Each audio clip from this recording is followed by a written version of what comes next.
Hello મિત્રો, જો હું અત્યારે પતંગ કાપવા જાઉં છું તો મારી કપાય તો કપાય, તમે કન્ટિન્યુ બ્લોગમાં બન્યા રહેજો. દેખાય ને મમ્મી? હા હા.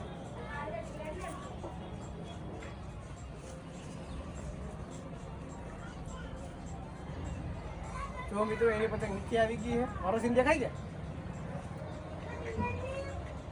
બોલો બોલો મોદી, તમે કંઈક બોલો એમાં, પબ્લિકને મજા આવે, ઓડિયન્સને.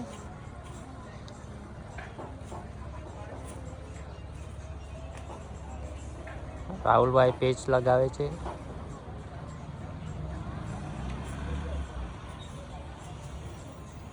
એક ગોય નહીં. કેસો કેસો કેસો કેસો. તો મિત્રો આપણે 5 પતંગ કાપી નાખી છે અત્યારે. કોઈ આપણી એક પતંગ ઉડે છે, પહેલી વહેલી મારી એક કપાઈ ગઈ છે. આપણે જે હોય સત્ય બોલીએ બધું. અત્યારે મને થકવી દીધો છે. કન્ટિન્યુ બ્લોગમાં બન્યા રહેજો તમે. જય માતાજી.